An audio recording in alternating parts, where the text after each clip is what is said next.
Hi guys, welcome to Spirit Chill, where we talk about everything spiritual and we learn how to chill out your spirit. So the purpose of this channel is to bring my experience with spirituality to you guys, kind of shed a little bit of light on, who I am and what I do and why you guys should even listen to me. So to start off with, I guess I'll tell you a little bit about me and who I am. So my life has kind of had, of course, lots of ups and downs, just about like anybody. My parents split up when I was young, when I was about I think 4 or 5 years old. When I was there for all that happening, so that was an experience. And then, we moved around a lot when I was younger. We moved from Mississippi to Tennessee, back over to Mississippi, and then eventually moved our way over to New Mexico, where a lot of my life went really strange. So I grew up with a small family, moved around a lot when I was younger. Moved from Tennessee, Mississippi, moved back and forth between those places a couple times, and then eventually ended up in New Mexico, where I lived for pretty much most of my life. I think about 12 years, maybe longer. And from some of that, I just wanted to kind of share my experience with you guys. Moving around when you're young, 24/7 is kind of difficult, especially when you need to, make friends and kind of have a social life. We did eventually settle down in New Mexico, which was nice. Fitting in New Mexico wasn't really the easiest thing for me. Believe it or not, I was kind of a minority being there. White kid in New Mexico. You kind of stand out a little bit, believe it or not. But regardless, it was still somewhat easy for me to try to make friends. I kind of stuck with kind of more of those, the out crowds, and was more of the nerdy type, and always worried about grades and stuff, but always kept to myself. Just that type of Virgo, I guess. We still had our cliques and everything, but it was kind of the outcast clique was what I was a part of. And, obviously I've had plenty of falling outs. I've gone through, transitions in my life where I've, worried about my weight too much, worried about friends too much, had fallen outs with lots of people, and went through shitty relationships after shitty relationships. Been cheated on, I've been hit, gone through somewhat abusive relationships. I don't have the greatest perspective on that, but I do know what toxic relationships are like. I think most people do these days, but I guess what I'm getting at is everyone, I don't think, realizes that everyone has a path that they've been on, and a lot of the times you'll find a lot of people that have similar paths that you have, and you won't even ever get to know that about somebody, because you're just kind of, I don't know, we're all just a little too afraid to reach out to people and try to connect these days. And that's what I'm trying to do, is just try to make those connections and reconnect those things. And growing up in New Mexico kind of sucked. I won't lie, there's definitely some good things about New Mexico. The culture there is great, the food is great, but the people, the standoffishness, the tendencies that people have to dog at you and stare at you and give you nasty looks is kind of definitely off-putting. And we've also, we've had some really bad things happen. Just in the last few years, when I was with my boyfriend, he had somebody sneak up behind him in his apartment with a knife high out of his brains on meth. So that was scary, life-threatening. We've had, one time we drove up to a gas station and there was this, I don't know, this guy was high on some drugs, don't know what it was, but he was just pulling on the gas station doors, and my husband didn't, my boyfriend at the time, my fiance at the time, didn't notice it at first, and he almost got out of the car, and I stopped him. So, that was that was really early in the morning. We were getting gas at 6 o'clock in the morning to go to work.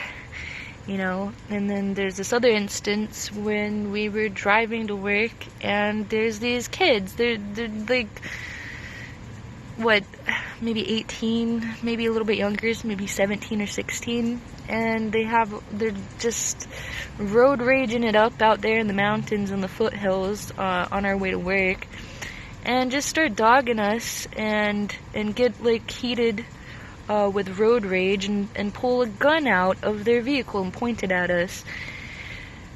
Luckily, we were smart about it. We slowed down, got off the road. Eventually, I'm sorry, I'm the risk taker. I made my husband turn around and fucking follow them to a gas station so we could take a picture of their license plates. One, they were just children, so there wasn't really any harm there, but, it's just that type of mentality and for our youth that you, like, have to deal with out there. I mean, it's shitty to say, but it's everywhere, too. Like, I don't know what's up with youth these days, but I don't know. Albuquerque is particularly not that great of a place to grow up in. I mean, some people will argue with me about that, but it's all about perspective, right? And then there was my neighbors, our neighbors. They were just completely high on meth all the time. Like, our first experience with them was on Thanksgiving Day, 6 o'clock in the morning. These puppies, there was an instance where they let our dogs out, and my dog escaped to the freeway and was gone in the middle of winter when it was just snowing outside. And I'm pretty sure it was my neighbor because she was crazy. But, However, I was miserable my entire life just living out there in New Mexico, and, it took a lot for me to really eventually push myself out of that state. Because for years and years, I would just tell myself, like, I'm gonna leave. I'm gonna eventually leave. I would tell my friends that, I'm working on it. I'm gonna get the fuck out of this state. I'm gonna go somewhere. And years went by, and nothing happened. And then I met my husband. It's not necessarily that I met my husband. He changed things around for me. I mean, I'm not saying that he didn't change things around for me either. I'm just saying it was kind of like a turning point in my life where I kind of just took a lot more risk than I was used to, and things kind of changed for me for the better. I went out more, ate better, tried new things, went to new places, and we eventually planned it out. We planned to leave New Mexico, and look at us. We're here. We're in Portland. We have this tiny little house. It's 420 square feet, but it's got a fucking yard, and we've got a little garden. You can't really see it back there because the grass needs to be trimmed, but we're renting this place, but we got out of that situation. We got ourselves out of that situation.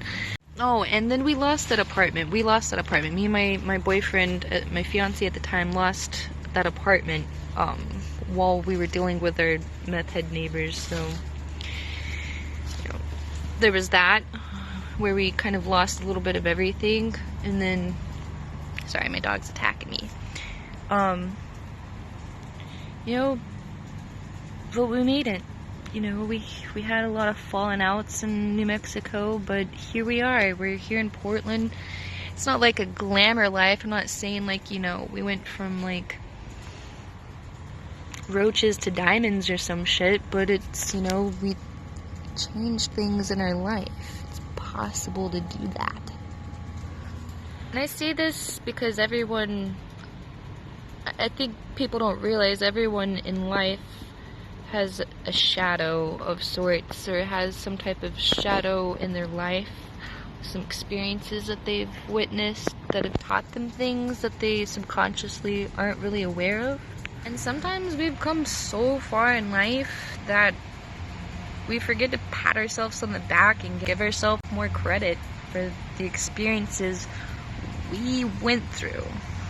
Like me, I mean, I didn't even notice it. It took a whole pandemic, me losing my job, all sense of reality and what this world really means, and a lot of self-reflection to realize I'm kind of in a better place than I was.